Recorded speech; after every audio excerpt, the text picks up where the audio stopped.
Hi, we're Joel and Lia. And we're going to talk a little bit about nights out in the UK versus the USA in today's video. Yep.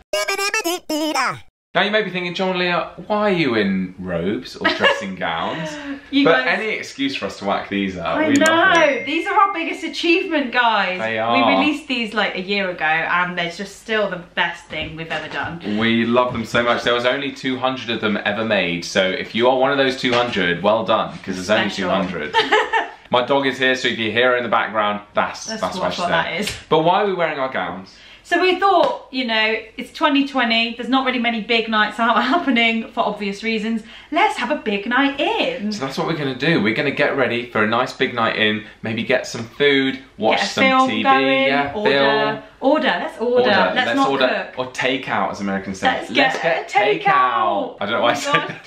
Let's get takeout. Let's just have a really Joel and Lia night in and enjoy what we have. Be grateful for what we've got, Joel. Absolutely. But before we get going, this video has been sponsored by Harry's, which is an amazing brand that sell incredible razors and shavers, and we're going to be using them during the process of getting ready for our big night in. So Harry's have sent us a starter set, which includes a 5-blade razor cartridge. Very nice. Very nice. Some foaming shaving gel. Yep. A weighted handled, so this is the razor with a weighted handle. Oh, yours is green. Yeah, which is very, very nice. Very nice. Like I was saying, a slightly weighted handle with like a rubber grip on it. It's really, really nice. And also this travel cover, which is great for protecting the blades when you're on the move and stuff. I always find if I'm packing a razor, I just hate the idea of it touching anything else or like shaving off any of my clothes, so I think that's really, really handy. Definitely. I love them so much. I first heard about Harry's when I was in America a few years ago, and I saw them in Target,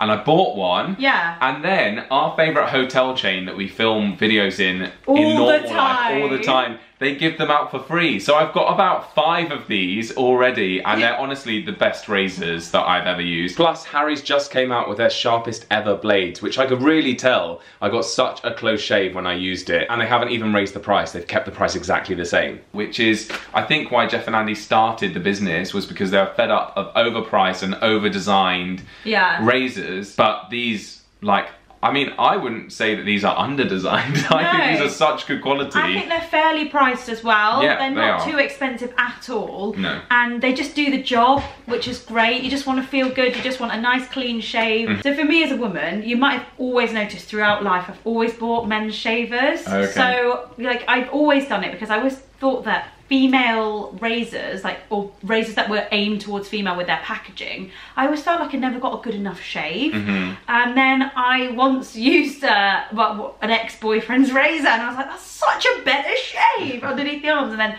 from that point on, I was actually like converted. I always bought razors aimed at males. Obviously with Harry's, I don't really feel like I'm buying a man shaver. I'm just like, it's just Harry's. It's just a good razor for both genders. And I don't feel like it's sort of like no women allowed. No. Like a lot of other brands are like, I just feel like they're very like male heavy. Or it's women's. Yeah. But I like Harry's because it's just kind of like neutral. The good thing with Harry's razors is that they support good causes as well. So 1% of every sale of a razor will go towards mental health care. So if you want to give Harry's a go, then just click the link in our description and you can claim your trial for just $3, and that will send you a starter set and just see how you get on with it, really. Absolutely. You guys will absolutely love it. You know we'd never recommend anything to you if we didn't love it ourselves or if we didn't think you guys would gain any value from it. So definitely check them out, make the most of the $3 offer, and yeah, let us know what your thoughts are. Ava, off. You're right in the spawn. So now that we've had a shave, all ready for a perfect night in, let's talk a little bit about nights out in comparison with the UK and the USA. So I found some people that have moved from other countries to the UK that gave their opinions on why nights out differ in the UK. Okay. So this first girl moved from France, and she said that the majority of the difference she noticed was that we're a lot more pub based. That in other countries you don't really have that. You just go to bars or restaurants or clubs. But in the UK, a pub is just a whole nother option, and it's a popular option as well. For sure, especially if you're going to do like pub plus pub dinner. And like there's so many pubs where you just know you're going to get a really heartwarming sort of I don't know, just feel like comfort food goes hand in hand with that, and then it turns into a bit of a night out. Yeah. Or people go on pub crawls, don't they? Yeah, pub crawls are big here. Yeah. I mean, they were big here. Yeah, maybe not so much anymore. Not so much now. Now it's like with house our crawl. curfew at 10 p.m. I was going to say house crawl, but that is like completely... House crawl. But that's why they're popular, because it feels like you're drinking in someone's house. Yeah. So it feels very safe.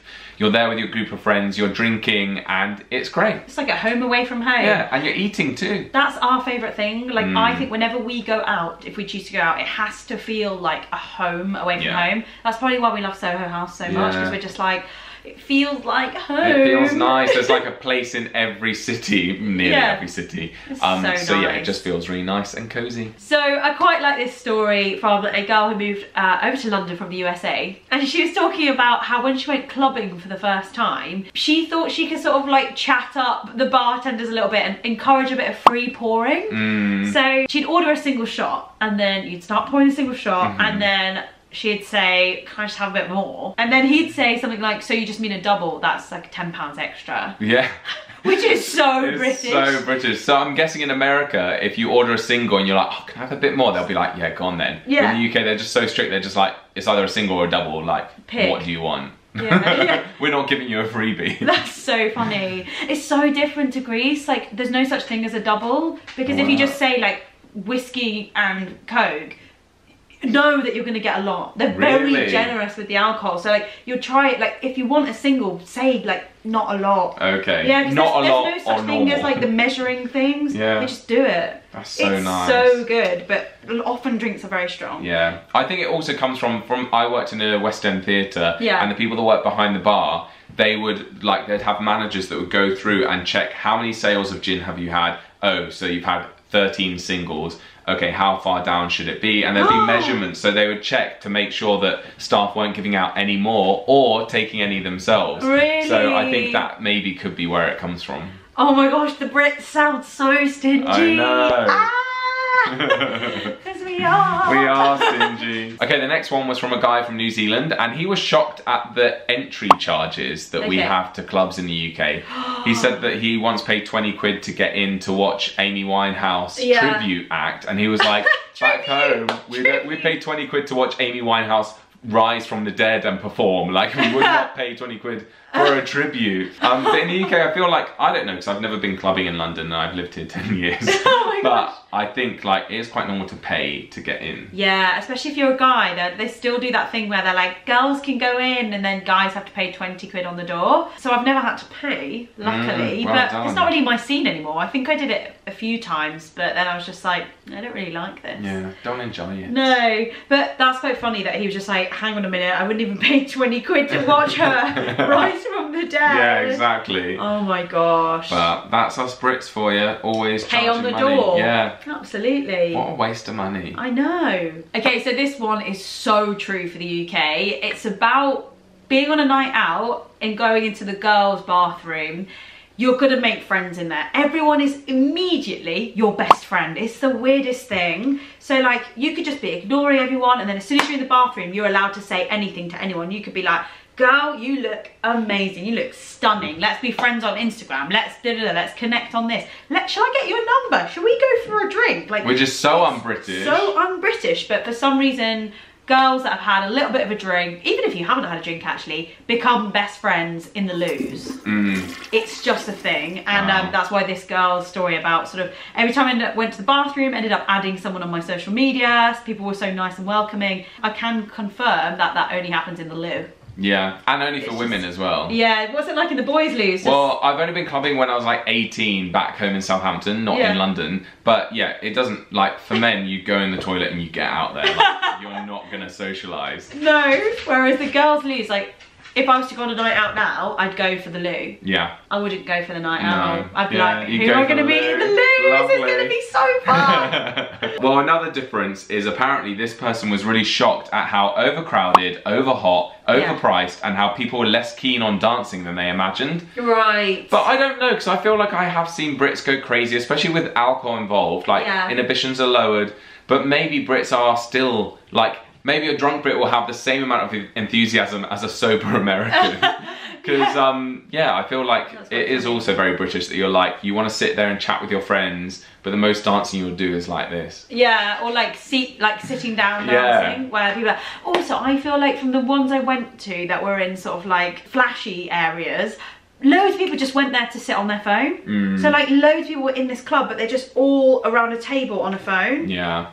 Which is weird. It's like, why are you there? You can sit on your phone at home. I mean, the most awkward thing I've had, because I've been to bars, I just haven't been to clubs. Yeah. And I went with my friends, all of them were in couples, and I was like, it's gonna be, people were like, oh, are you sure you want to go out with like couples? Because it could be awkward. I was like, no, it's fine, they're all my close friends, it's gonna be fine. I went out, and at multiple times that evening, we'd all be chatting and like sat around and stood up and mixing. Yeah. And then at certain times, they would all be in their couples, and I was left by myself, and I was like, no, I can't be on my phone because that looks really awkward. And then they'd be pitying me and be like, oh, I'm so sorry, we're leaving Joel out, sorry. And I was like, no, that's even worse. Like, I don't want your pity, I'm fine. But so I just ended up going to the toilet very often that night. Anytime I got left alone, I just went to the loo and came back. Did you cry? No. Okay, phew. But I was like, I am never, ever going out with couples. Just couples. Ever again. There can't be just couples. No. There needs to be more people in the mix. I know. It was so awkward. I was like, wow. I'm like, no. Also, can I just add that going out with couples, just couples, there's an expectation that you have to get on with the female half of that couple. Say if you do a double date and your partner really gets on with say their close friends, the expectation for you to then get on with their I'm a no. Yeah. Don't get me wrong, there are some that you are get lovely. along with boys really well, like girls too, but like you have a lot of boys in your life, so it's just like, why shouldn't you just be like all socialising together? Why is it you have to break off with the girl? It's true. It's so true. Yeah. It's like, leave it out, guys. Yeah, come on. I know. Well, I do want to go to a club in London. Like, I want to experience it, shall we? Before I'm 30. Yeah, of course. Yeah, that can be on my list. But at the same time, you're gonna hate it. I know. I'll just arrive and go, I want to go home. I want to go Pizza Hut. It's horrendous. Let's go and then go Pizza Hut. Oh my gosh, yeah, let's do that. Okay, we'll do 30 minutes clubbing and then we'll go Pizza Hut. Yeah, let's do that. We're doing that, 100%. Okay, we've done that before actually. We did go to a club together. I just remembered that we did actually do that. It was a job. It was more of an event. Like it's because the reason why you don't think it's clubbing is because it was more worky. Yeah, we were invited as influencers to go to this massive club. We were literally there, not joking, 15 minutes. 15 minutes, yeah. We queued for hours to get in. Well, not hours, it felt like hours. 45 minutes. Probably 45 minutes. Got in there, there was naked dancers, loads of alcohol, really loud, and we were like, this isn't our vibe. This is not our vibe, So we left and went to Pizza Hut and then texted our friends saying, by the way, we're in Pizza Hut. And they left and came to join us as well. That was... Oh, that was such a good evening. Do you know what? That was just before all of this. I know. Like, that was when we could do things like that. And now we're having nights in, which is not a bad thing. Fine. Like, we're going to do our orders. You know what is really nice about shaving, just to bring it all back, is that there's something really nice in lockdown about just feeling fresh and doing the things that actually make you feel groomed and feel like socially, like, I can show up. Well, I went through a stage in lockdown, I don't know about you, where I was like, I can't be bothered to do anything. It's going to be gross. The point? I'm going to be gross. And then I started to feel gross. And so now I'm taking care of myself more. Yeah. I'm like, oh, I'm not going anywhere special, but I still feel good. Yeah. And I think shaving is a part of that as well. Yeah, 100%. Yeah. Especially for me as a woman. I'm not going to talk about it too intimately, but girls... Get your shave on, girls. Get your shave on. And boys, do it. So if you do want to use our offer, it's linked down below. You can get your trial set for just $3. Exactly. Don't forget to click that link in our description and let us know how you get on. Yeah. Thank you so much to Harry's for sponsoring this segment of the video, and we will see you guys in the next one. See you soon. Bye.